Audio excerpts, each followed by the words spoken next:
Buenos días a todos. Vamos a dar comienzo a las terceras conferencias Gregorio Peces Barba, que organiza el seminario que con el mismo nombre creamos ya hace un año en este campus de Colmenarejo de la Universidad Carlos III. Como es el primer día, deciros para todos aquellos que estéis inscritos, ahí ahora os pasarán o irá pasando una hoja para que firméis, por favor, y los que no y se quieran inscribir, pues también que pongan ahí los datos, ¿vale? Y cualquier cosa de intendencia o de funcionamiento, pues me escribís un correo y la solucionamos, ¿vale? Hoy, y la primera de las conferencias de este ciclo, del ciclo de este cuatrimestre, pues cuenta con la participación de Miguel Ángel Ramiro. Miguel Ángel Ramiro es profesor de Filosofía del Derecho. En la actualidad está en la Universidad de Alcalá, donde dirige pues participa en una clínica y dirige la cátedra de CADE, ¿no? Y Miguel Ángel, bueno, pues es también, ¿no?, un profesor del Instituto de Derechos Humanos y del equipo que trabaja en ese Instituto de Derechos Humanos en el Instituto de Derechos Humanos Bartolomé de las Casas de la Universidad Carlos III, ¿no? Desde siempre hemos trabajado juntos, ha colaborado. Él fue también alumno en su día de la Universidad Carlos III, hace ya mucho, y sí, hace mucho, y bueno, en la actualidad pues es uno de los grandes expertos en cuestiones de derechos humanos y salud, ¿no? Y en concreto, sobre el tema que hoy nos va a hablar, que es sobre el VIH, pues también es de las personas más reconocidas, ¿no? Ya desde hace muchos años, en donde tuvimos ocasión de participar en un proyecto sobre no discriminación, ¿no?, en un análisis de no discriminación de las personas con VIH, ¿verdad? Y luego, bueno, él ha seguido en esa línea de trabajo y, como digo, pues dirigiendo proyectos y con iniciativas muy interesantes en ese ámbito. Yo quiero agradecerle pues que esté hoy aquí y que se haya acercado con Menarejo y que nos vaya a hablar sobre este tema tan relevante como es el VIH y los derechos humanos. Y ya cuando quieras, Miguel Ángel. No sé si Pues buenos días y muchas gracias, Rafa, por la invitación y por la presentación tan cariñosa que has tenido. Primero pedir disculpas por la presentación, porque he aprovechado el material de una clase que tuvo que dar en este curso que da la UNED, y como era tan bonita, y dije, es que como la quite, todo va a ser peor. Y entonces, bueno, pues he aprovechado en parte el formato de la presentación que hice en ese curso de formación de mediadores. Bueno, mi idea es entre media hora y 40 minutos contaros un poco algunos aspectos jurídicos del VIH desde la perspectiva de los derechos humanos, ¿vale? Y de cómo es posible o cómo es necesario intentar encontrar un punto de equilibrio entre las exigencias de la salud pública y las exigencias de los derechos humanos de las personas con el VIH. Bueno, no sé qué grado de información tendréis sobre el VIH. Si de repente os dais cuenta que os estáis preguntando, bueno, ¿y esto del VIH qué es y cómo se transmite y demás? Yo os aconsejaría pues visitar alguna página web, como puede ser la de CESIDA o la del GTT, que es el grupo de tratamiento sobre el VIH, donde hay mucha información acerca de en qué consiste el VIH. Yo luego os haré un pequeño repaso, pero me voy a centrar sobre todo en los aspectos jurídicos. Bueno, lo primero que hay que tener en cuenta a la hora de abordar este tema son pues plantear los dos tipos de respuestas que ha tenido el VIH. ¿no? Sabéis, ahora lo veremos en una pequeña historia, pero el VIH comienza en la década de 1980, ¿vale? Y desde ese momento pues ha tenido dos tipos de respuestas. Dos tipos de respuestas con dos resultados distintos, ¿vale? Con dos resultados distintos. Hay una respuesta que ha sido desde la ciencia y de la medicina, ¿vale? Cuyos logros han sido, ahora los veremos, asombrosos, ¿vale? En menos de, pues si no me fallan las cuentas, 30 años, menos de 30 años, porque ahora las fechas ahora las veremos, se ha conseguido que una enfermedad deje de ser una enfermedad mortal, ¿vale? Cuyo una vez diagnosticado, pues el deterioro del estado de salud de la persona era irreversible y acababa con el fallecimiento, a una ahora mismo en la que se considera que es una enfermedad crónica más, ¿vale? Esto también tiene problemas. Esto a su vez ha generado problemas que se han trasladado al ámbito de la ética y del derecho, ¿no? Porque claro, la gente como ha dejado de tener las personas que de alguna manera realizan algún tipo de comportamiento de riesgo, pues han dejado de tener cierto miedo, ¿no? a la infección, porque saben que más o menos, pues a pesar de los efectos secundarios que tiene el tratamiento y demás, pero que ya no supone, ¿no? pues una sentencia de muerte. Entonces, bueno, esto ha generado también, ¿no? alguna controversia.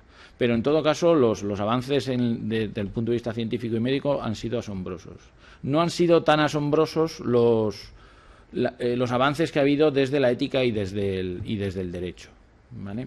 Y esto lo vamos a ver a continuación, porque si bien es cierto que las respuestas normativas, éticas y jurídicas han cambiado y han mejorado, y se han incorporado de alguna manera el lenguaje de los derechos, las personas con VIH siguen en España y en general en la Unión Europea y a nivel mundial siguen sufriendo discriminación. Siguen sufriendo discriminación en algunos ámbitos muy específicos. Luego os señalaré alguno. De tal forma que este éxito que ha existido desde la ciencia y la medicina, si bien es importante, pero hay que relativizarlo porque ese éxito no está médico y científico no está acompañado del disfrute de los derechos en igualdad de condiciones. Fijaos, ¿qué es el VIH? Bueno, es una pequeña historia sobre el VIH, ¿vale? La primera vez que aparece en la literatura científica pues la alerta, ¿no? Sobre casos extraños de neumonía que afectaban a un determinado colectivo de personas es el 5 de junio de 1981, ¿vale? Se publica en una revista es un informe sobre enfermedades y demás. Pues se produce esa primera publicación, ¿no? Vaya, que ha habido 5 casos, ¿no? muy raros, ¿no? Muy raros porque además es una enfermedad que no sería propia de este rango de edad, ¿no? Sería de personas más mayores y demás. Bueno, a partir de ahí aparece, se suceden los casos, se empieza a hablar del cáncer rosa o del cáncer gay, ¿no? Porque se identificaba sobre todo a los homosexuales. Y se empieza la investigación entre los años 82-83. Primero se acumula el término SIDA, que es el síndrome de inmunodeficiencia adquirida, ¿vale? Y además se identifica el virus. El SIDA va a ser una fase del desarrollo de la infección, ¿vale? El virus es el virus de la inmunodeficiencia humana, ¿de acuerdo? Por lo tanto, la infección por el VIH es el que origina el SIDA, y los tratamientos en la actualidad lo que hacen es evitar no solamente que, que se desarrolle la enfermedad, es decir, que se llegue a la fase SIDA, sino que incluso logran que el virus sea indetectable, o sea, que la carga viral sea muy baja. En general, bueno, el VIH es un lentivirus y es un retrovirus. Lentivirus es que tienes un periodo de incubación largo. Esto dificulta, por ejemplo, mucho la identificación de las personas con el virus, porque tú puedes tener la infección y no desarrollar los síntomas hasta incluso hasta años, ¿vale? Entonces, ahora mismo, por ejemplo, en España se estima que hay entre el 20 y 30% de personas que no tienen, que no saben que tienen el VIH. 20 y 30% sobre sobre 150.000, ¿vale? Y luego es un retrovirus, lo cual hace que la enfermedad sea incurable, porque su ARN lo convierte en ADN y se instala en la célula. Entonces, una vez que está ahí, ya no se va, ¿vale? En el 87 aparecen los primeros ensayos clínicos con el AZT, que supongo que los habéis visto en la película Dallas Buyers Club, ¿vale? Pues refleja más o menos los problemas. Y la historia del VIH cambia a partir del año 1996. Aparece el primer tratamiento antirretroviral de gran alcance, ¿vale? Que es el Targa. Y, sobre todo, en 2008 se comercializa un medicamento que se llama Atripla, que lo que hace es pasar de un montón de pastillas que te tomabas al principio a una al día, ¿vale? Lo cual, pues, sinceramente, para una enfermedad crónica, poder controlarla con una pastilla al día, pues es un gran avance. Otra cosa que hay que tener en cuenta, desde el punto de vista de la medicina y de la ciencia, que luego tendrá repercusiones en el ámbito de los derechos, es que a partir de 1987 se proponen las medidas universales de prevención de la transmisión, ¿vale? Son una serie de medidas que el objetivo fundamental es el siguiente, ¿no? Toda la sangre y todos los fluidos corporales de todos los pacientes se deben tratar como potencialmente infectados, ¿vale? ¿Por qué? Porque no sabemos, ¿vale? No sabemos quién está infectado y quién no. Entonces, para no ir pidiendo pruebas indiscriminadas de detección del VIH y para protegerte frente a casos que quizás no tenga sospecha de que son VIH o que no aparece en su historia clínica, pues las medidas universales, por ejemplo, pues los guantes, los protectores oculares, las mascarillas, etcétera, una serie de medidas, ¿no?, que lo que hacen es evitar que, pues en este caso, el personal sanitario, pues se infecte, ¿no?, con el virus. Pero las medidas universales de prevención de la transmisión también tienen un efecto de que si el personal sanitario tiene el VIH, pues que no infecte al paciente. Y luego,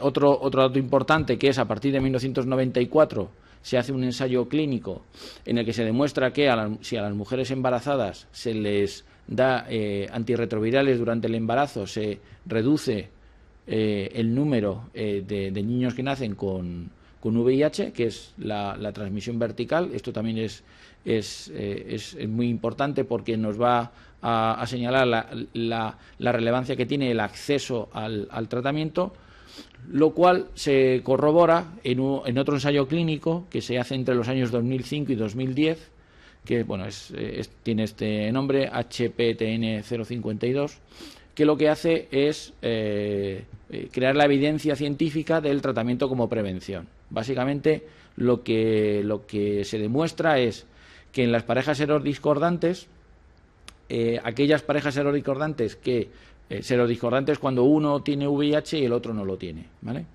Bueno, pues cuando en las parejas serodiscordantes la persona con VIH inicia de forma inmediata el tratamiento, ¿vale?, no se produce la seroconversión. ¿Esto qué significa? Que el tratamiento sirve como prevención de la transmisión. Hasta incluso se ha llegado a proponer que se pueden mantener incluso hasta relaciones sexuales sin preservativo, ¿no? Y esto, bueno, afecta por ejemplo a los derechos de reproducción de las personas con VIH, en fin.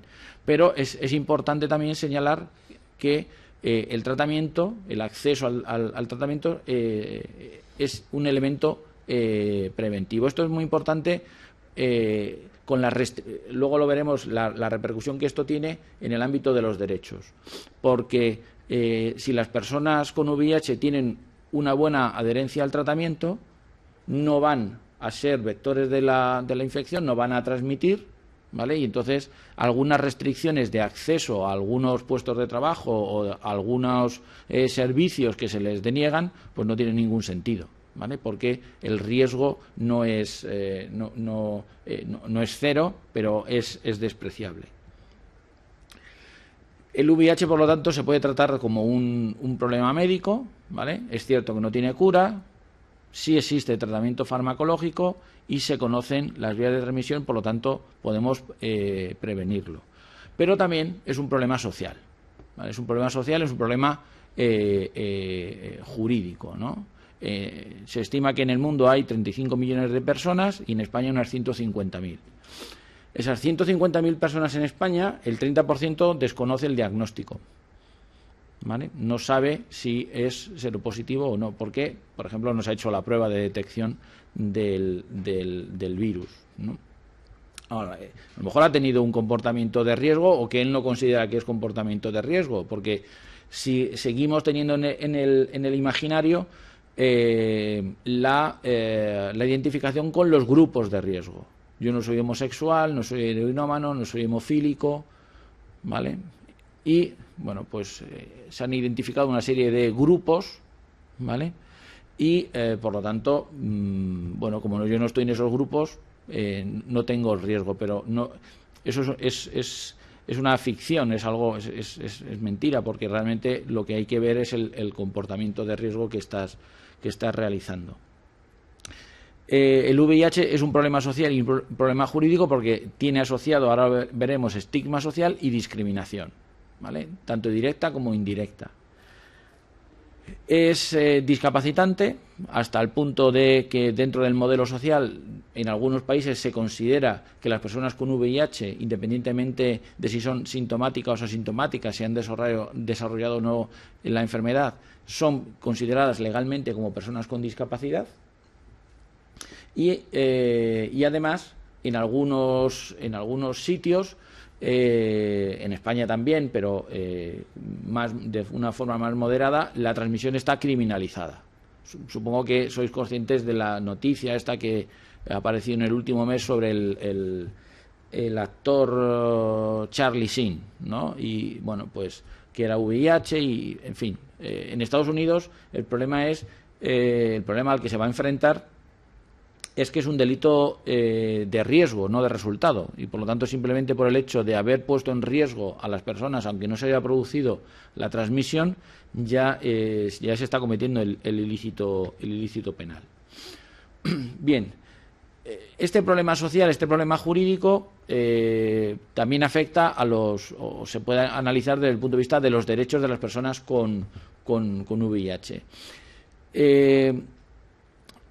Lo primero que hay que señalar es que en general en el sistema jurídico español, supongo que habrá muchos estudiantes de derecho, las personas con VIH, todas las personas con VIH, ¿vale?, son titulares de todos los derechos, ¿vale? Son titulares de todos los derechos. No hay, salvo situaciones muy específicas, muy concretas, ¿no?, exclusiones es decir, en los que se produzca una discriminación directa, ¿no?, directamente en la norma, ¿no? Una de las que no por ser casi anecdótica, ¿no?, pero en la ordenanza del taxi de Madrid, por ejemplo, se excluye de la posibilidad de obtener la licencia de taxi a las personas que tienen VIH, ¿no?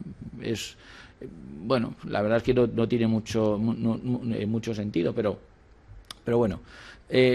Bueno, a pesar de que el marco jurídico, a pesar de que el marco constitucional reconoce a todas las personas con el VIH todos los derechos, ¿no? sin restricciones, bueno, se siguen enfrentando a numerosos problemas sociales y jurídicos, ¿no? Yo os pongo aquí dos muy típicos, ¿no? Que llegan en muchos casos a la clínica. Uno es la contratación de seguros no obligatorios. Como digas que eres VIH, no te hacen un seguro, por ejemplo, de vida, a pesar de que la esperanza de vida de las personas con VIH es igual que el del resto de la población, ¿no? En los últimos estudios que hay, la esperanza de vida es muy similar. Y luego otro caso también muy típico es que es la denegación de servicios, ¿no? Es decir, directamente no te atienden en una clínica dental o en una clínica que hace implantes capilares, o te ponen el último de la fila, ¿no? Si hay una lista de pacientes que tienen que pasar ese día por el servicio, pues directamente te ponen el último, ¿no? ¿Por qué? Porque tienes VIH. La razón es esa, fundamentalmente, ¿no? Luego, si eso vemos un caso. ¿Por qué estos problemas sociales y jurídicos? Porque seguimos prisioneros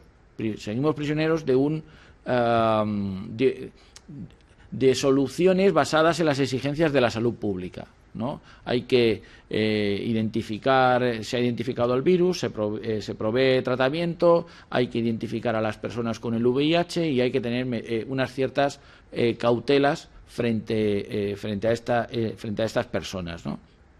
Esos son normalmente exigencias propias de la salud pública. Lo que falta es la incorporación de todos esos avances que ha habido en la ciencia y en la medicina, que son muy importantes, pero incorporarlos al discurso de los derechos, para ver que todas esas cautelas que se siguen manteniendo desde el punto de vista de la salud pública hoy quedarían ciertamente desfasadas. Yo os pongo aquí un ejemplo, ¿no? Es decir, que son las medidas universales de prevención de la transmisión. Si estas medidas se utilizan con todas las personas, estoy evitando el señalamiento. Es decir, no las estoy señalando, no estoy diciendo, bueno, pues como este tiene VIH, pues con este me pongo guantes, o con este me pongo mascarilla, con este me pongo utilizo un determinado material, o le tengo que poner el último para desinfectarlo todo mejor, ¿no? Como si, ¿no? Teniendo en cuenta que tenemos un 30% de gente que no sabe que es VIH positivo, ¿no? Como si el resto de las personas no tuvieran VIH. Acordaos que la idea de las medidas universales era que todos los fluidos, ¿no? se tratasen como si fueran potencialmente peligrosos, ¿no? En general, la incorporación del lenguaje de los derechos humanos a el ámbito del VIH, lo que también haría sería mejorar la lucha contra la extensión de la epidemia. En aquellas sociedades donde las personas con VIH tienen más derechos reconocidos, donde se protege mejor su dignidad, donde no existen tantos casos de discriminación, la lucha contra la epidemia es mucho más sencilla. Por ejemplo, uno de los grandes miedos que tienen las personas con VIH es que el resto de las personas lo sepan, ¿no? Sin su consentimiento, ¿no? Es decir, que se quiebre el artículo 18 de la Constitución, que es el que me da la intimidad personal y familiar, ¿no? Mi confidencialidad de los datos sanitarios. Bueno, pues yo no garantizo esa confidencialidad de los datos sanitarios, de los datos de salud, las personas con VIH no van a tener ninguna motivación para ir a hacerse la prueba, para solicitar el tratamiento, para tener en definitiva controlada la infección. Y ya sabemos que si tengo controlada la infección, se reduce el riesgo de transmisión a terceras personas. Pero eso pasa por proteger adecuadamente su derecho a la intimidad, ¿no? A que no solamente se proteja adecuadamente, sino que se sancione a aquellas personas que quiebran este derecho. ¿Cómo logro que las personas con VIH tengan un mejor reconocimiento de sus derechos? En esta incorporación del lenguaje del derecho, de los derechos humanos al VIH se debería hacer dos cosas. Una primera, que es la generalización de los titulares, ¿no? Bueno, eso es algo que más o menos ya se está en líneas generales se ha logrado, ¿no? Que es que todas las personas con VIH son titulares de los derechos. Es cierto que existen algunos escollos, ¿no? En algunos ámbitos donde todavía esa generalización no se ha logrado, no se ha logrado. Os ponía el caso anecdótico del taxi de Madrid, pero en todas las oposiciones a los cuerpos nacionales de policía, a la Guardia Civil, a los bomberos, a las policías locales, todas las personas con VIH son excluidas, todas las personas con VIH son excluidas, independientemente de su carga viral, ¿vale? Antes de ayer tuvimos una consulta que claro, si ocurre en la Guardia Civil, en la Policía Nacional, también ocurre en las policías autonómicas, que es en la Ertzaintza, ¿vale? Ertzaintza es el sujeto y es Ertzaintza, ¿vale? En la Ertzaintza. Luego os pondré el caso concreto, ¿vale? Pero es una generalización. Al final, como ahora veremos, en ambos ¿qué consigo con la generalización? Pues desarrollar el principio de igualdad, ¿vale? Del artículo 14 de la Constitución. Elimino barreras, sobre todo algunas institucionales y sobre todo las actitudinales.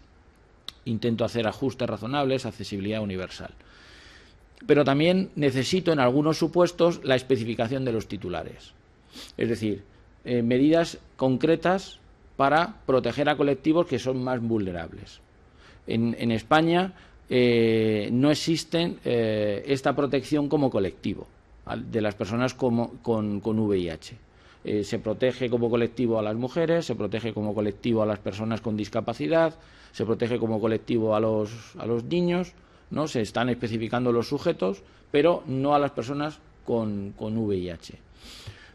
Puede ser un reconocimiento que sería a lo mejor integrando a las personas con VIH, a lo mejor dentro del grupo de las personas con discapacidad, o creando, que esto es muy interesante también discutirlo, un nuevo colectivo que sería el de las personas con enfermedades crónicas. ¿Vale? Porque las personas con enfermedades crónicas, que es una de las cosas que hacemos en la cátedra de discapacidad, enfermedades crónicas y accesibilidad a los derechos, comparten ciertos problemas con las personas con discapacidad, pero otros son distintos, ¿no? Pero en ambos casos, tanto con la generalización como con la especificación, se desarrolla el principio de igualdad. En esto no me voy a entretener demasiado porque este esquema de generalización, especificación y desarrollo del principio de igualdad y demás, al final nos envía pues, al ámbito jurídico, ¿no? ¿Y qué nos dice la Constitución? Bueno, pues la Constitución, como sabéis, pues tiene un listado muy amplio de derechos que responde a distintas cuestiones generacionales, ¿vale? Distintas categorías, pero donde está el principal problema es en el nivel de garantía. En el nivel de garantía hay algunos derechos que no tienen, sobre todo los económicos, sociales y culturales, que no tienen la misma protección, y eso afecta a las personas, en algunos casos a las personas con discapacidad, pero sobre todo a las personas con enfermedades crónicas, porque uno de sus derechos más uno de los ámbitos donde más problemas van a tener o siguen teniendo es en el ámbito del derecho a la protección a la salud, ¿vale? Entonces, ese distinto nivel de garantía pues se debería de alguna manera corregir, ¿no? Para que esos derechos que intentamos proteger, pues tengan una mejor cobertura. Es cierto que los límites, es decir, los derechos de las personas con VIH, los derechos de las personas con enfermedades crónicas estarían sujetos a los límites, obviamente, ¿vale? Pero se les puede limitar, ¿no? Luego lo podemos ver con algún caso concreto, pero en todo caso esos límites tienen que ser proporcionales y deben estar justificados. Es decir, luego si queréis lo podemos discutir con un caso, que son el de los médicos que tienen VIH, ¿vale? Los médicos que tienen VIH tienen ahora mismo una restricción absoluta a desarrollar su profesión, sobre todo si realizan procedimientos invasivos. Los cirujanos, ¿no? Como ejemplo, no pueden, como realizan procedimientos invasivos con exposición accidental, no pueden desarrollar su trabajo, y entonces pues simplemente pueden pasar consultas, ¿vale? Nosotros entendemos que esto es un límite que, teniendo en cuenta todo lo que hemos dicho de las medidas universales de prevención de la transmisión, del tratamiento como prevención, es un límite desproporcionado y que no está en absoluto justificado, pero la norma en ese caso es la de la separación total. Bien, uno de los derechos, tenía que elegir uno, ¿no? Pues uno de los derechos en los que, de alguna manera se produce, problemas por los niveles de casos que nos llegan, sigue siendo el derecho a la protección de la salud, porque al final, aunque vayamos a un modelo social, no podemos desconocer eso que os señalaba antes de los grandes avances que ha habido desde la ciencia y de la medicina, porque si no tienen acceso al medicamento, si no tienen acceso al tratamiento, entonces mucho de este discurso no tiene mucho sentido. Pero ¿qué ocurre? Que el derecho a la protección a la salud no es un derecho fundamental, es un principio rector, no está protegido por el recurso preferente y sumario, y su configuración depende del desarrollo legislativo, lo cual nos plantea muchísimos problemas, ¿no? Por ejemplo, os he hablado de este medicamento, que es una sola pastilla al día, ¿vale? Pero como es muy caro, pues se cambia y se vuelven a regímenes con 3, 4 o 5 pastillas, ¿no? Para abaratar los costes, ¿vale? Para abaratar los costes. Esto entendemos que es que se está vulnerando mi derecho a la protección a la salud, ¿no? Sobre todo cuando tenemos en cuenta la interpretación que de esto se ha hecho en los organismos internacionales, ¿no? Como Naciones Unidas y demás. A pesar de todo, a mí siempre me gusta, ¿no? Pues dejar una especie de puerta a la esperanza. A pesar de todo, y esta es una parte de la argumentación que utilizamos cuando nos llegan estos casos, sí existe un derecho genérico a la protección a la salud en España. La configuración legal obliga, por lo tanto, una vez que tú has configurado, has desarrollado el derecho a la protección a la salud, has incluido cierto medicamento en la prestación farmacéutica o has establecido determinadas condiciones para la sustitución entre el medicamento de marca y el genérico, eso te obliga a la administración y no se las puede saltar, ¿no? Como a veces ocurre, ¿no? En este caso, por ejemplo, de la sustitución del medicamento, que puede parecer menor, pero a la gente pues le cambian el tratamiento, ¿no? Pero la regla es que si tú tienes una pastilla no te pueden cambiar por 3, ¿vale? Si te quieren poner el genérico, tiene que ser una pastilla, no 3, ¿vale? Entonces, es esa regla administrativa que es, casi un detalle técnico, pero tiene mucha trascendencia desde el punto de vista de los derechos. Y luego hay algunos casos en los que hemos logrado establecer establecer la vinculación entre el derecho a la protección a la salud y el derecho a la vida y a la integridad física. Entonces, a través de la vía del artículo 15 obtenemos una protección mayor, que es cuando las acciones pueden provocar, es decir, las decisiones administrativas pueden provocar un daño real y cierto en la persona, y cuando se producen decisiones administrativas sin contar con el consentimiento de la persona afectada. Entonces, en esos casos, bueno, pues hay vías de actuación. Una de las grandes reivindicaciones que existen en el ámbito del VIH y el lenguaje de los derechos es la igualdad y no discriminación. Oiga, a mí no me discrimine, no me trate de forma diferente respecto al resto, ¿no? Y bueno, pues ya sabéis, la base está en el artículo 9.2 y en el artículo 14 de la Constitución, que se prohíbe la discriminación, la que es negativa, ¿vale?, la que no está justificada, ya sea directa o indirecta, y luego lo que sí se permite son los tratos diferenciados y la discriminación positiva o la discriminación afirmativa, ¿vale? No me voy a entretener mucho en esto, pero aquí aparece tanto el proceso de generalización como el proceso de especificación, ¿vale?, a través de los tratos diferenciados o la discriminación positiva, ¿no? Lo que ocurre es que en el artículo 14 no está la salud, ni está la discapacidad, ¿vale? Entonces hay que acudir a la coletilla que aparece siempre de otra condición o circunstancia personal o social, ¿vale? Eso el Tribunal Constitucional en la sentencia 62/2008 lo ha incluido a la enfermedad como, o en este caso la enfermedad como una causa de que no se puede discriminar por razón de enfermedad, por el estado de salud, y entonces, bueno, pues ahí existe ese reconocimiento. Y ahora me quedan unos minutillos. Os voy a presentar 4 casos clínicos, ¿vale?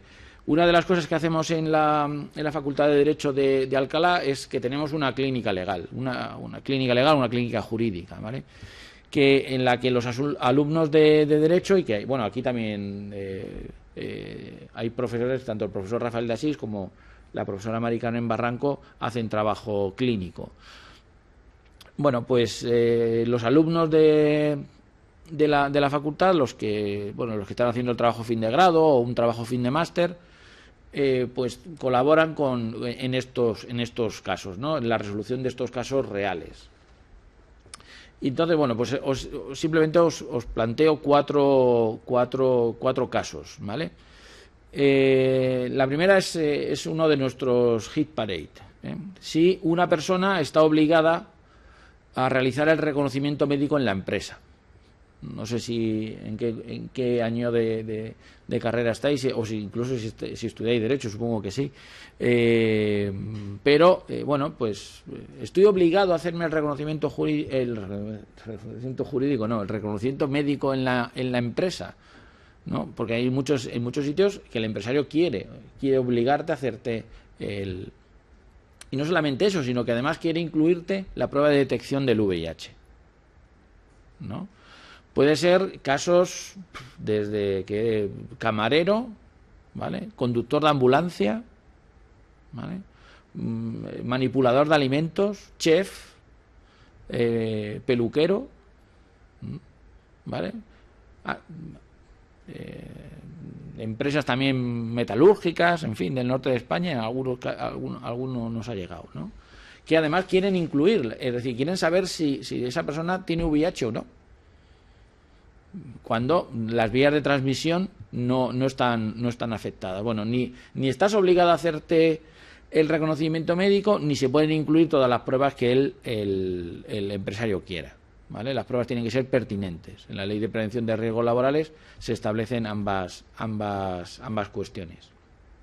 Por supuesto que la respuesta tiene que cambiar si la persona afectada realiza procedimientos invasivos, es decir, el caso de la transmisión iatrogénica, los cirujanos. Pues en ese caso, pues posiblemente sí sea obligatorio hacerse la prueba de detección del VIH, y para mantener el puesto de trabajo, para mantener las actividades, pues tienes que tener una determinada carga viral por debajo de un determinado nivel, mantenida durante X meses, seguir un tratamiento, etcétera, etcétera.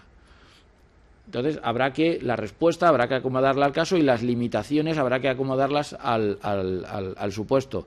Pero en ningún caso la limitación consiste en negarle directamente la posibilidad de trabajar en ese ámbito, ¿no? Hay muchos estudiantes, por ejemplo, de medicina o de enfermería o de fisioterapia que preguntan sobre esto. Es decir, yo me estoy preparando para ser médico, yo me estoy preparando para ser enfermero, ¿voy a poder desarrollar mi puesto de trabajo, mi profesión, una vez que termine? ¿Qué restricciones me voy a encontrar? Bueno, este es disculpad porque al final ha aparecido mucho texto, pero es si me pueden excluir de un proceso de selección por tener VIH. De selección, en este caso he puesto el ejemplo de la Archancha, ¿vale? Donde se establece concretamente en un anexo, que es el cuadro de exclusiones médicas, ¿no? Números 40, 41, que no podrán ser erchainas aquellas personas que tengan enfermedades infectocontagiosas. Lo cual nos lleva a otra discusión de si la calificación legal, ¿no? Que sobre esto sabe mucho la profesora Mari Carmen Barranco, la calificación legal del VIH. ¿Es infectocontagioso o es infectotransmisible? Porque no es contagioso en el sentido como podría ser, pues no sé, el sarampión o las paperas o una cosa así, es decir, o la gripe, ¿vale? Hay que hacer un determinado comportamiento, es decir, pues a través de las relaciones sexuales, de compartir pues jeringuillas con sangre, por la transmisión vertical se produce la infección y la transmisión, pero a pesar de esto el VIH sigue estando incluido aquí en una enfermedad infectocontagiosa, y entonces en una prueba, es decir, porque existe la ley 4/1992 de la Policía del País Vasco, permite incluir una prueba médica para comprobar que no concurra causa alguna de exclusión. Y en esa prueba te van a detectar que tienes el VIH. Otro tema interesante, ¿no? Porque es una enfermedad que se puede transmitir, y si se puede transmitir, pues puedes producir lesiones en una tercera persona, ¿no? Una respuesta típica hasta mediados de los años 90 en este ámbito era que se establecía la obligación moral y casi legal en algunos sitios de decir que tengo el VIH. En Estados Unidos se mantiene, ¿no? Porque la transmisión del VIH es un delito de riesgo. Por lo tanto, si tú le dices al otro que tengo VIH y el otro consiente, pues no hay problema, ¿vale? Pero si no se lo dices y simplemente por ponerlo en riesgo, ya se está cumpliendo el tipo penal. Por lo tanto, claro, tengo que decirle que tengo el VIH, tengo que ir por ahí diciendo, ¿no? Tengo VIH, ¿no? A las personas con las que me relaciono de cualquier forma, y más si cabe si voy a tener algún tipo de relación sexual con ella. No, en este caso en España el Tribunal Supremo tiene una línea jurisprudencial que dice que no es obligatorio, ¿vale? Siempre y cuando no se produzca una situación de riesgo, ¿vale? Si se produce esa situación de riesgo, entonces sí tienes la obligación de advertírselo, ¿vale? Pero si no, no. ¿Cambia algo si la pareja es estable o esporádica? El hecho de que tenga una relación de confianza mayor o menor. Bueno, pues aquí nos podemos encontrar jurisprudencia en los dos sentidos, ¿no? En algunos casos que dice que sí es determinante la estabilidad y la confianza, y en otras en las que no. Y otra cuestión que se está empezando a discutir ahora de forma más intensa es qué responsabilidad tiene la otra persona, la tercera persona.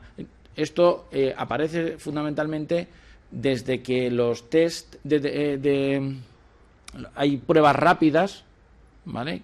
Kits que se hacen con saliva, ¿vale? Que se pueden comprar en farmacias, ¿vale? Entonces, claro, oiga, es que el otro también fue un imprudente. Entonces, esta argumentación en los casos en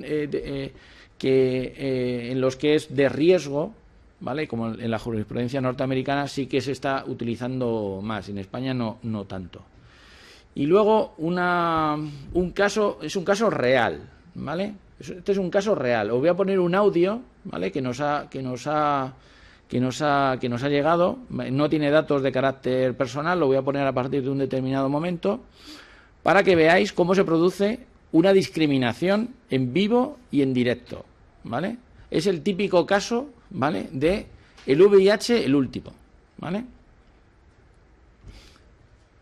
3, aquí. 7, es en el 8, espera un momento.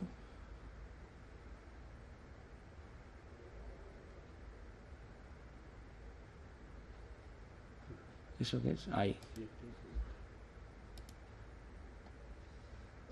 No sé si se oye esto.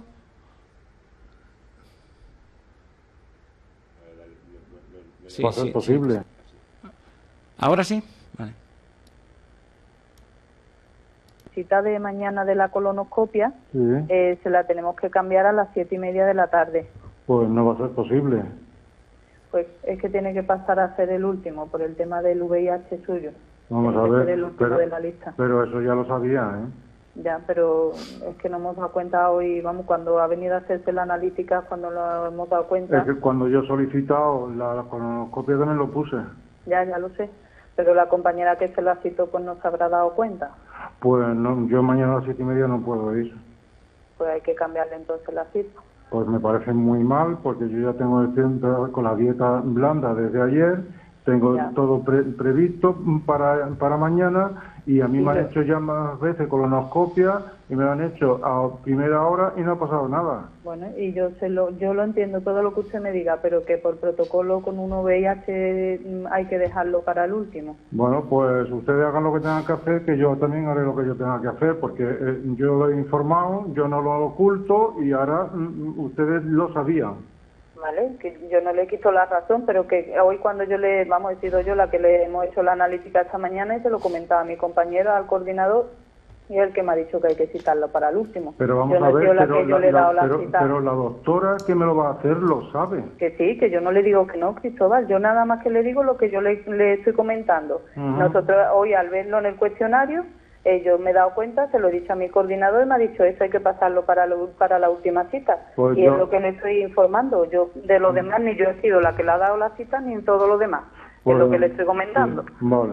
Si Pues, usted no quiere esa cita, pues hay que cambiarle la... no es que no la quiera, es que Bueno, yo o no pueda. no puedo, pero es que aparte de eso yo voy a poner una reclamación, porque, Vale, pues, me porque parece muy no bien. es la primera vez que me han Vale. hecho colonoscopia y no pasó nada, y en fin, que no me parece bien, ¿no? Bueno, entonces usted a las 4:30 no va a venir. No, yo a las 4:30 no voy a ir, bueno, yo voy a ir a las 4:30, si ustedes me la hacen, sí, a las 4:30 sí, pero A las 4:30 no se le va a hacer. pues a las 7:30 no voy a ir. Vale, pues nada, yo le informo a mi coordinador de nuevo, ¿vale? Muy bien. De todas maneras, ¿me lo pueden dar por escrito esto, por favor? ¿Cómo? ¿Que me lo pueden dar por escrito esto?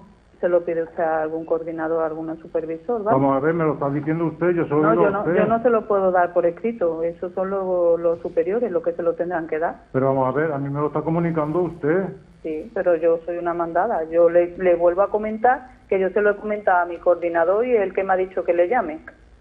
¿Me entiende? Que yo lo llamo para cambiarle la cita solamente. Muy bien, bueno, pues ¿Vale? nada, ustedes ya me llamarán para darme la cita cuando a ustedes les vengan bien y yo No, yo ya si veré- quiere le doy la cita ahora mismo, si No, quiere una pero, nueva cita. pero vamos a ver, ¿y por qué me tienen que dar a las 7:30 si no hay ningún motivo para que me dé las 7:30? Y a mí cuando yo tengo el estómago vacío, me duele mucho el estómago y tengo que aguantar todavía más hasta las Le estoy 7:30. explicando que le tengo que dar la última cita, es lo único que les quiero decir, que tiene que ser el último. Es lo único que le estoy diciendo. Bueno, pues usted me da la cita para cuando a ustedes le venga bien, que yo de luego voy a poner una reclamación. ¿Vale? ¿Para mañana no? Vamos a ver que mañana a las 7:30 ya le he dicho que no puedo. Pues le doy otra cita entonces, si quieres. Vale, pues deme otra cita. ¿Traslado de dónde? Tanto miedo al VIH, que no pasa nada con el VIH. Mamá, eso por tema de prevención solamente, no sí, por señora, otra cosa. yo lo entiendo, pero cuando usted le ha dicho a su compañera que le pusiera los guantes, a mí eso no me molesta en absoluto, para eso yo lo pongo Pues para que todos adopten las por los medidas. demás. Sí, bueno, para los demás, pero ustedes también tienen que tener en cuenta que hay gente que tiene VIH y no lo sabe. Hombre, pero sabiéndolo, pues se tiene que prevención, prevenir, ¿no? Pero solamente es que tiene que tomar las medidas de prevención con todo el mundo, porque hay gente que no lo sabe. Pues, con más razón sabiéndolo, ¿no? Es que no, yo no le estoy diciendo otra cosa. Pero vamos, a mí eso no me molesta, no, yo solo digo por ustedes, porque hay gente que no lo sabe. Hombre, lógicamente, claro. Vamos a ver, esto podría ser para el jueves 3 de marzo, por la mañana. Es decir, ya el resto es simplemente pues eso, que se ponen de acuerdo para poner la cita. Y nada más.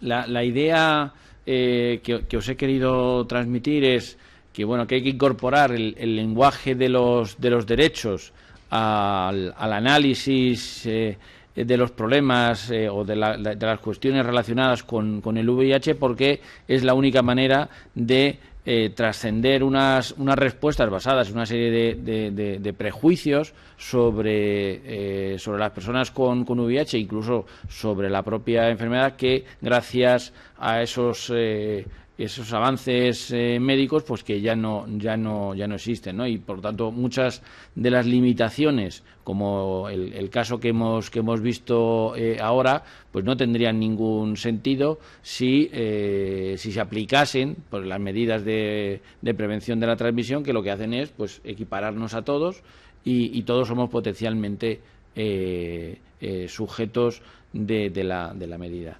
Nada más. Muchas gracias, Rafa, por la invitación. Bueno.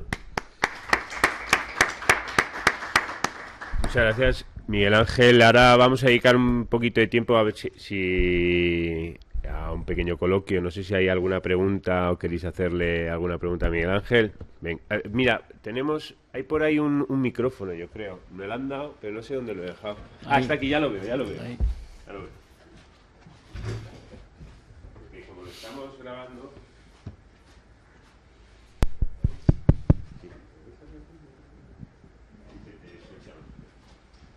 Bueno, hola, soy Isabel. Que yo tengo dos preguntas. La primera, un poco de índole personal, porque yo soy una persona enferma crónica y no me considero una discapacitada ni que tenga que estar en un grupo de protección. Entonces me gustaría que me explicara por qué usted piensa que personas con enfermedades crónicas, que bueno, sé que hay un tipo de enfermedades crónicas que sí que pueden llevar a un cierto problema y otras que no. Y la segunda es que si... Como que yo creo que la discriminación del VIH es por las personas a las que está relacionada, por homosexuales y drogadictos. Y como ya últimamente se ha normalizado la situación, que sería mejor, en vez de... Bueno, como si sería posible mejor enseñar desde pequeños en los colegios todo esto, hacer charlas informativas de que el VIH es una enfermedad normal, que no pasa nada y que todo el mundo se puede llevar una vida normal y que no supone ningún riesgo. Que a lo mejor por la educación de la sociedad sería un principio para empezar a que se normalice la situación. Ya está. Gracias. Gracias a ti, Isabel, por las dos preguntas. Empiezo por la última. Efectivamente, la solución está en la educación. En la educación es cierto que desde los niños, ¿no? Hay que educarles en la diversidad. Es decir, que habrá niños que tengan una enfermedad o una discapacidad o que pues sean de una determinada forma o de otra, y que eso pues no tiene por qué afectar, ¿no? a la forma en que tú tienes de relacionarte con esos niños o del reconocimiento que se merecen como personas, ¿no? Entonces, bueno, pues posiblemente sí, esa sea la medida. Educación en la infancia y también educación de formación en otros ámbitos, ¿no? Es decir, porque es muy curioso que en un ámbito sanitario, que es donde más información tiene que haber sobre las medidas universales de prevención de la transmisión, etcétera, etcétera, etcétera, pues se sigan produciendo estos comportamientos, ¿no? Es decir, porque lo que trasciende aquí es ¿por qué me dejan el último? Porque van a limpiarlo todo mejor, que ¿no? De forma distinta, porque como ha tenido VIH, pues tengo que limpiarlo, ¿no? Pues pero es que la limpieza tiene que ser igual, es decir, haya declarado que tiene VIH o no. Entonces, bueno, sí, formación, por supuesto. Y ahora la pregunta peliaguda. Vamos a ver, una cosa es que tú te sientas, pues eso, que has sentido discriminación, o que no te sientas una persona con discapacidad. La discriminación es algo que muchas veces es una cuestión de sentimiento, ¿no? Es decir, yo siento que soy discriminado y lucho por mis derechos. El modelo social de la discapacidad es un modelo en el que no se fija tanto no se fija solo y exclusivamente en la situación personal, sino que es la situación personal interactuando con una serie de barreras, ¿no? De carácter social, y de esa interacción se produce, pues normalmente, un trato que es diferenciado, ¿vale?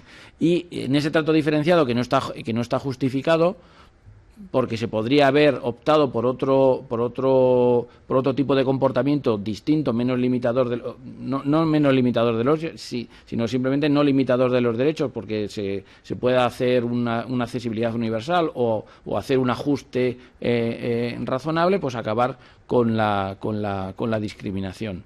Las personas con enfermedades crónicas, la cátedra esta que dirijo en la Universidad de Alcalá está financiada por la Plataforma de Organizaciones de Pacientes.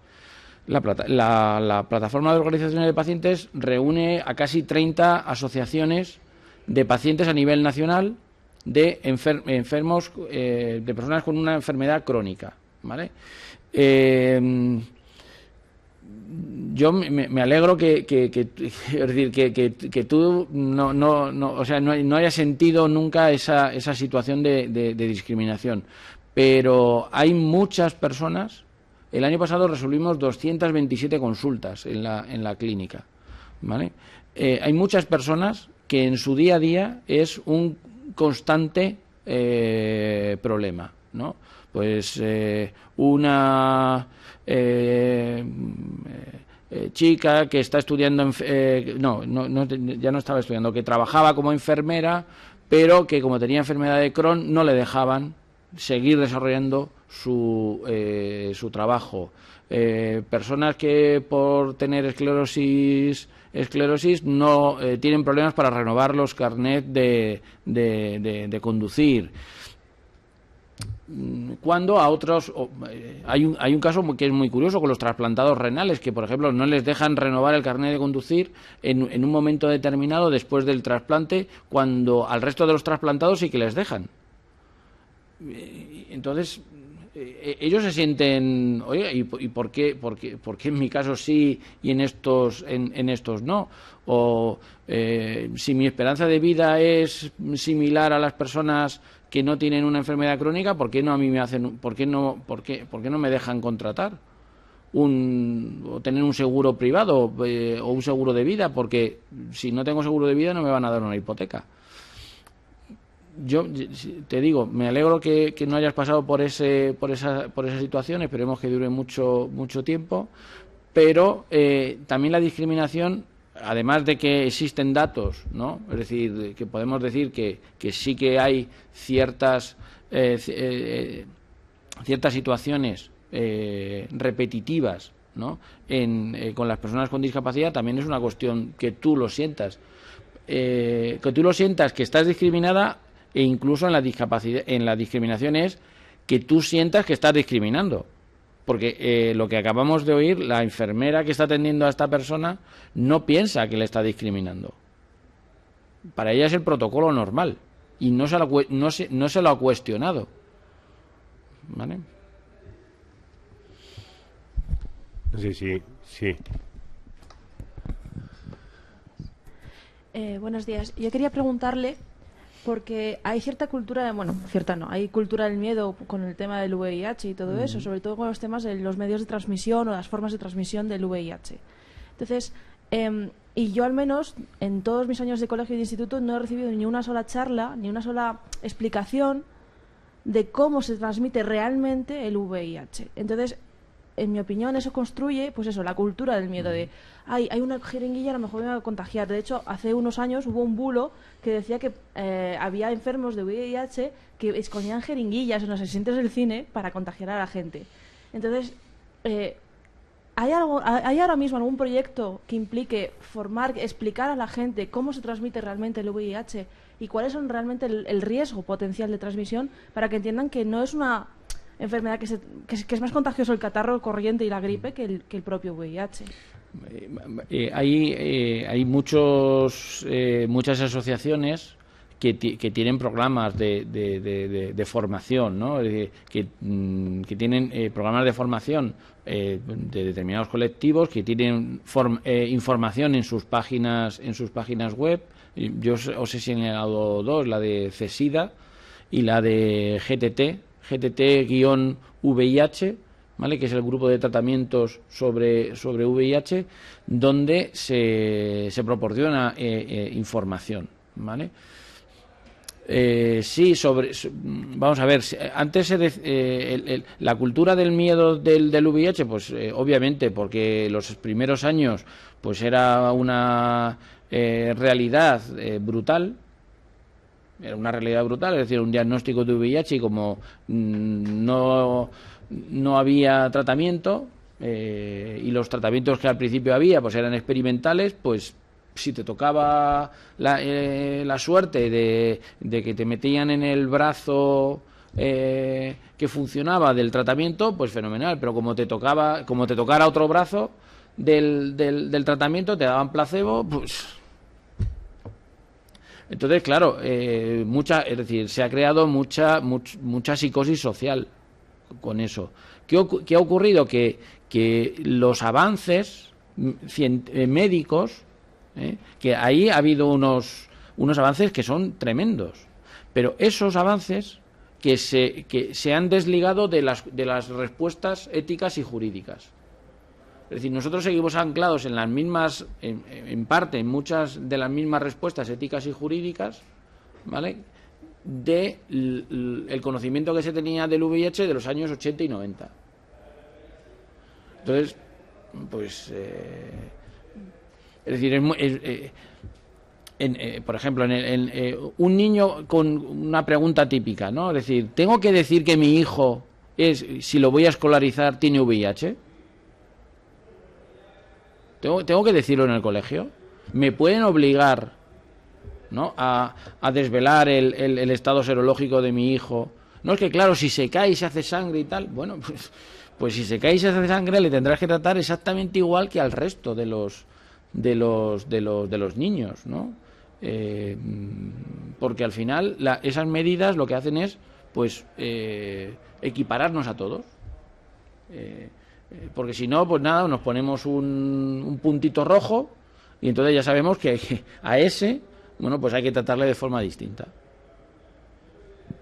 Y una última pregunta, que es una pregunta que me planteó mi madre y yo no le supe contestar a pesar de estudiar Derecho, es si el hecho de, por ejemplo, en casos de violación y todo eso, si el hecho de que el agresor sea un enfermo, tenga el VIH, se pudiese considerar como un agravante o como una circunstancia a tener en cuenta a la hora de imponer una determinada condena en cierto grado. Yo el derecho penal que sé lo tengo bastante es decir, lo que estudié lo tengo bastante olvidado. Lo que sí es cierto es que si se produce la transmisión, eso sí que se va a tener en cuenta. Es decir, porque ahí habría, ¿no?, es decir, por un lado el delito de violación y por otro lado las lesiones. Entonces, pues habría que sumarlos, ¿vale? Pero si no se produce la transmisión, si solamente por la situación de riesgo de haber... No, por el riesgo aquí, fíjate, ayer tuvimos una charla ahí Es cierto que fue tomando un café con los compañeros de Derecho Penal, porque salió de la Universidad de Alcalá, que salió algo parecido, ¿no? Es decir, claro, esto es de resultado, pero ¿cabe la tentativa?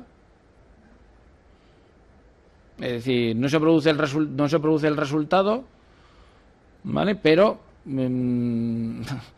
es cierto que la persona tiene un VIH. Cabe ese grado, no el del delito consumado.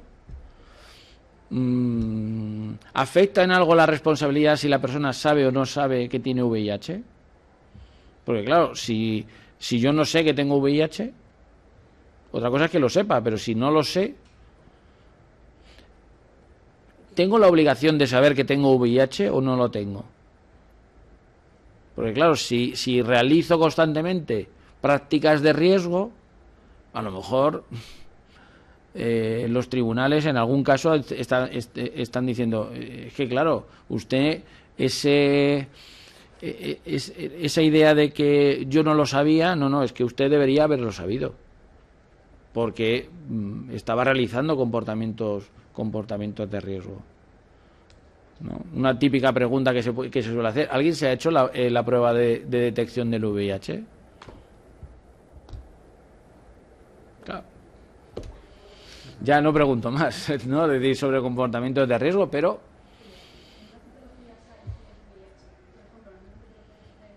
no. Te tienen que pedir. Las pruebas del VIH, además, tiene que haber un consentimiento expreso. El tribunal. Sí, a los donantes sí. O sea, porque hay una habilitación legal, ¿vale? Pero te tienen que informar de que te van a hacer la prueba de detección del VIH. El Tribunal Constitucional ha dicho que todas aquellas pruebas que no solamente te dan información sobre tu estado de salud, sino que se puede extraer información también íntima sobre otros comportamientos, sobre tu modo de vida, esas pruebas tienen que, y sobre todo si tienen una mala valoración social, tienen que ser informadas y consentidas expresamente. Si no, no se puede. No sé si hay más preguntas.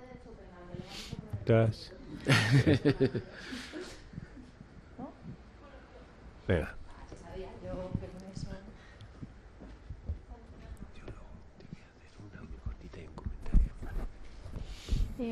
Mi pregunta es que has hablado de los médicos y de los cirujanos, y que si ese régimen se aplica a otras enfermedades que tengan el mismo porcentaje de transmisión que el VIH. O sea, si el procedimiento se establece según el porcentaje de transmisión. Es una muy buena pregunta. Vamos a ver, la norma que existe es además es por debajo del rango reglamentario, porque son unas recomendaciones del Ministerio de Sanidad. Se refiere única y exclusivamente al VIH y a la hepatitis. Al VIH y a la hepatitis. Generalmente lo que se limita son a aquellos virus que se pueden transmitir a través de la sangre, ¿vale? En esos casos son los casos más típicos, ¿no? O que han causado más alarma en el ámbito jurídico y ético, ¿no? Porque primero aparecieron los casos en los que había médicos que se negaban a atender a personas con VIH por el riesgo que tenían los médicos de ser infectados. Y luego ya aparecieron los casos de médicos que eran VIH y que transmitieron el VIH a personas. Realmente ha habido 9 casos solamente, ¿vale? Pero esos 9 casos han dado lugar a una batería de normas a nivel mundial tremenda, donde se les restringe hasta hace muy poquito. Hasta el año 2010, por ejemplo, no hay una guía en Estados Unidos que cambia la norma, y hasta el año 2014 en el Reino Unido. Hasta ese momento era la restricción total y absoluta, ¿vale? Lo que se hace en los casos de VIH y de hepatitis el VIH tiene menos grado de transmisibilidad que la hepatitis, ¿vale? En algunos casos. Hay algunas hepatitis que son más transmisibles que el VIH. Es establecer caso a caso, ¿vale? En esos supuestos. Los problemas de las infecciones nosocomiales, que son las que se producen en el entorno hospitalario y demás, bueno, pues esas no tienen no han tenido esa respuesta normativa, ¿vale? ¿Alguna pregunta más? Bueno, yo voy a hacer una pregunta muy cortita y un comentario al hilo de una de las preguntas y dices a ver si el comentario también está bien. No, bueno, la muy cortita es simple, pero creo que es bueno que también ellos lo sepan, ¿no? ¿Sigue existiendo el Plan Nacional o eso ya no? El Plan Nacional contra el SIDA, sí, eso sigue existiendo. Sí, pero en los últimos años está muy, en fin, porque muy de capa caída. Existía un plan que era el ministerio, ¿no? Y bueno, sí, pero, bueno, o sea, era solo por saberlo, porque no sé que estuvo activo. Es más, cuando comenzamos nosotros un poco a trabajar sobre eso, pues eran impulsores y para una cosa que se ha dicho mucho aquí, que es la importancia que tiene la educación, ¿no? Formación, llevar eso a los colegios y tal. Aunque en aquellos tiempos, es verdad, cuando hablaban de educación, hablaban sobre todo de la educación sexual, era un poco a lo que se dedicaban, ¿no? O sea, un poco que obviamente es importante, aunque para temas de discriminación, pues igual la información también es, ¿no? Bueno, esa era la pregunta, si existía el plan. Sí. Y luego era un comentario a raíz de la primera pregunta, porque igual yo creo que Miguel Ángel ha contestado, pero yo no sé si cuando se ha dicho, bueno, yo tengo una enfermedad crónica, pero no me considero una persona con discapacidad, algo así se ha dicho, ¿no? O no soy una persona con discapacidad. Yo creo que eso también hay que explicarlo un poco. Miguel Ángel lo ha dicho, pero quería subrayar esto, ¿no? Yo creo, ¿por qué? Porque la discapacidad, lo ha dicho Miguel Ángel, ¿no? Lo ha dicho de forma rápida. La discapacidad es una situación, ¿no? Y es una situación que se tiene en ocasiones por rasgos o porque uno no sé, porque uno es de una determinada manera o está pasando una determinada cosa o ¿por qué no? Tiene una determinada enfermedad. Pero en muchas ocasiones también porque la sociedad te discapacita, ¿no? Está el típico ejemplo de las barreras, o sea, de las escaleras y las rampas, ¿no? Bueno, cuando habla de discriminación, normalmente lo que pesa, o en muchas ocasiones, a veces pesan los rasgos, pero sobre todo cuando se habla de discriminación pesa lo social, o sea, que uno puede ser el tío o la mujer o el hombre más sano del mundo y ser discapacitado, o sea, y ser persona con discapacidad, no por los rasgos, sino porque la sociedad te hace eso, ¿no? Entonces, si no era, o sea, no sé, yo creo que estás súper de acuerdo porque trabajamos mucho en esto, ¿no? Pero yo creo que también es importante, porque ¿por qué lo digo esto? Porque en muchos casos, por lo que yo he podido seguir a Miguel Ángel, que le sigo, yo no soy un experto en VIH, he tenido ocasión de participar, pero las personas con VIH, al menos antes, ahora igual ya menos, pero cuando se les dijo, oye, mira, una buena forma de solucionar algunos problemas de discriminación es que os enganchéis al colectivo de personas con discapacidad. ¿Por qué? Pues porque sobre eso hay normativa igual y ellos creo que no querían. ¿Y por qué no querían? Porque decían, porque tenían una visión de la discapacidad como una visión negativa, ¿no? Como